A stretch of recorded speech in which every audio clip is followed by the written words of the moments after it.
Indiana Governor Mike Pence is giving the Trump campaign a big boost after his performance last night at the vice presidential debate. Now, the governor focused on substantive issues that matter to you, the American people and voters, despite, of course, being interrupted by his opponent, Senator Tim Kaine, a whopping 72 times. Now, the RNC has put together a video montage of all the instances where Kaine tried to cut in. It's over 4.5 minutes long. Here are just a few examples. Approach. You both heavy-handed approach. You both have said Vladimir Putin is a better leader than President. Elaine, thank you, Senator. You guys have praised Vladimir Putin as a great leader. How can they defend that? We do have besieged by crime. Elaine, these were Donald. He says, hold on a second. It's my time, Senator. Why did Donald Trump say that? We just never would. Why did he say that? Well, look, it's, you know, well, I would don't admit always that's not come out exactly the way he means them, but I'm telling you what other... Look.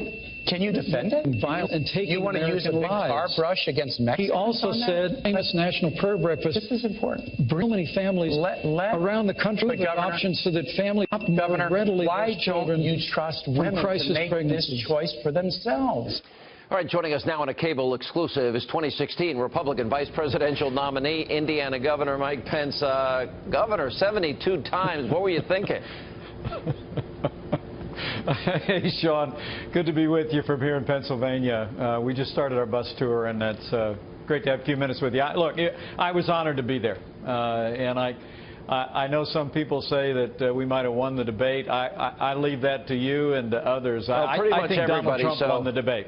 Okay, but well, I think Donald Trump won the debate. I think Donald Trump's vision to make America great again won the debate. And I said that today at a rally in Virginia and tonight here in Pennsylvania. And I really think that vision for a stronger America at home and abroad, if we did any good last night, it was that we were able to communicate that vision and the clear choice the American people face. And I was frankly humbled and honored to be able to be there on his behalf. All right, both on Twitter and in speeches earlier today, Donald Trump was praising your performance.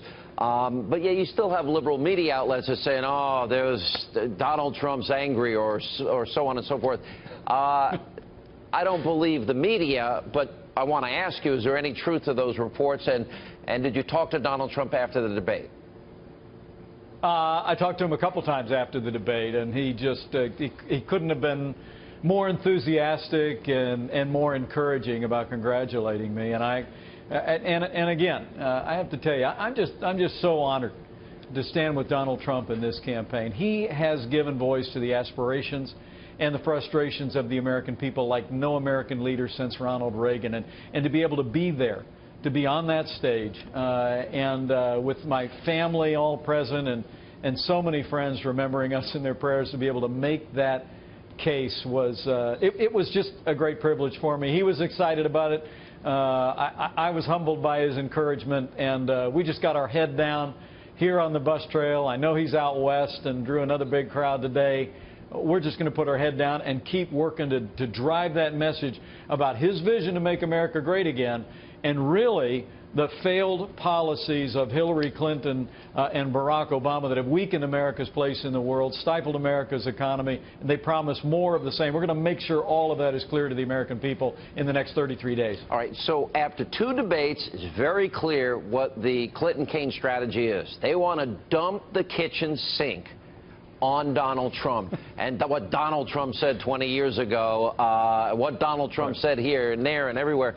The one thing that I think came out loud and clear last night is you weren't having any part of that. You were talking about substantive issues. And that means I don't think Hillary and Kaine can talk about the last 8 years with the economy when you have, you know, we've doubled the debt. We have the lowest labor participation rate, worst recovery since the 40s, 12 million more Americans in poverty, 8 million more on food stamps. How can they possibly defend that? Because they want to double down on that. And as you pointed out repeatedly, want to raise taxes, increase spending. So that's off the table, right? They can't talk about the economy, so that's why they're talking about Trump? Well, look, and don't leave out foreign policy. I mean, Hillary Clinton is the architect of the foreign policy of the Obama administration. I mean, literally, she travels the world, and And Americans are less safe today than the day that Barack Obama became president of the United States. The world is more unstable today. And to your point, our economy is struggling. Their answer is more of the same weak and feckless foreign policy that leads from behind, and more taxes, more regulation, more of the war on coal, more of Obamacare. And to be able to be on that stage and lay out that contrast to the best of my ability last night, but also lay out Donald Trump's vision for a strong, broad-shouldered American leadership on the world stage, rebuilding our military, cutting taxes, repealing Obamacare, having smarter and tougher trade deals. It was just very encouraging to me. And to your point, I have to tell you, to hear Senator Kaine kind of go through their litany they're robotic of insults. It's robotic. It's like one. Turn to me and I will repeat what they told me to say. They will repeat it again. That's what I felt like I was watching. And then he said, and here's the insult-driven campaign. I thought that must have been focus group somewhere. I thought the insult-driven campaign. Hillary Clinton said half of Donald Trump's supporters were a basket of deplorables. We're irredeemable. We're not America. And the only thing she ever said she regretted was saying half. And so, you know, the point of the matter is that we've got major challenges facing the country today, at home and abroad. And as I said in Virginia and said in Pennsylvania here tonight, is, you know, this campaign is about restoring strong American leadership at home and abroad, getting this economy moving again, upholding our Constitution, holding the highest standards of integrity in the highest office in the land. And Donald Trump and I are going to keep focusing on that agenda to make America great again. Frank Luntz is going to join us coming up later in the program tonight. He was with a group of undecided voters in Ohio. 24 of those undecided voters gave the debate to you, only 4 to Senator Kaine. The best line that he dialed from you last night was what you just said, and that is about the basket of deplorables and the 33,000 emails. Interestingly, the worst line, and we'll show this on our dials, the worst line was Tim Kaine, again bringing up Donald Trump's taxes, and I thought it was very effective. Are you saying, Senator, that you'd pay more than what the government and the law says you're supposed to pay? You know, who is going to pay more? If Hillary wants to pay more, I want to hear that. I want to see that she did that, because she once deducted her underwear, or at least Bill and Hillary deducted underwear on their tax returns. I have to tell you, that was a remarkable moment. I don't think I ever got an answer from Senator Kaine, but I did say, do you take deductions? Because I take all of our deductions. Look, Donald Trump, obviously, the tax returns that came out in the last week show that 20 years ago, Donald Trump hit some hard times. Literally, he had enormous losses in his business, and yet he found a way, using the laws of this country, to brilliantly steer his way back from those operating losses to create a business that is worth billions today, that's employed tens of thousands of Americans.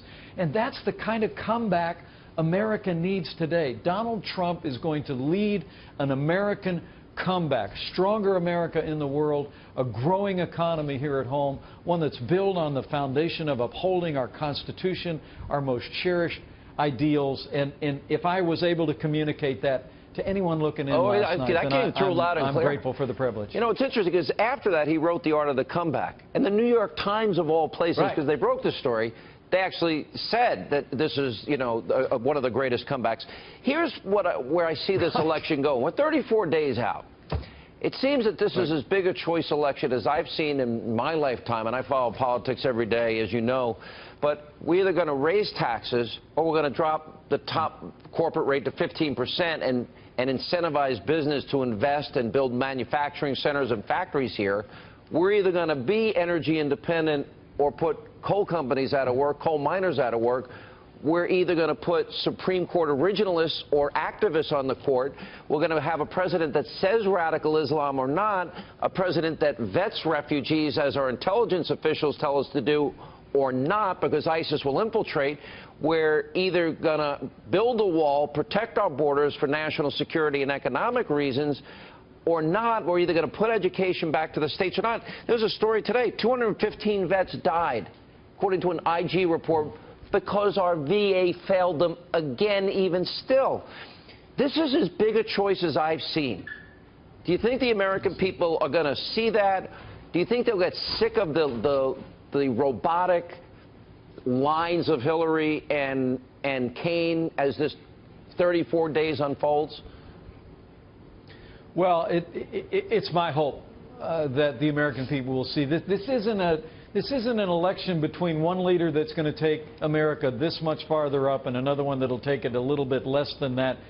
I say this all the time, and it's the reason why I joined this campaign in a heartbeat.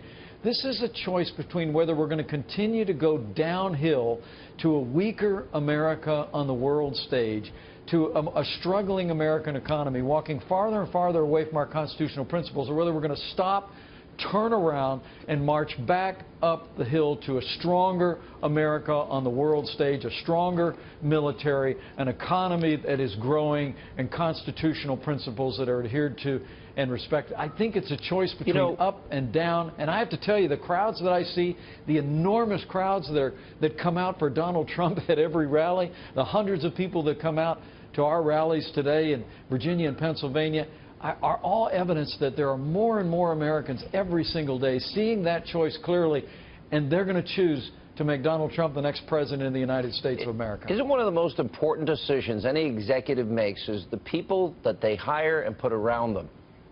Didn't that come through loud and clear that he made a pretty good choice with Governor Pence, in as much as you won this debate, you won it on substance, you were never on defense, you weren't going to play their game, and you expose their tactics. Do you see Trump appointing a lot of people like you if he's elected? Well, number one, I'm very humbled by your esteem and your kind comments. But look, there's no question the way he's led in business is because he has the capacity to draw around him women and men of enormous caliber and enormous ability. I'm humbled to be a part of this team, but I'm just a part of a world-class team, and if we have the privilege of serving, I promise you it's going to be men and women of extraordinary ability, extraordinary intellect. Just like he led that incredible comeback in his business, he's going to lead a great American comeback for all of the American people. And Governor, I couldn't be more humbled or honored to be a part of it. We better reverse this decline. We're in deep trouble. Anyway, good to see you, Governor. Great job last night. Thank you. Thank you, Sean.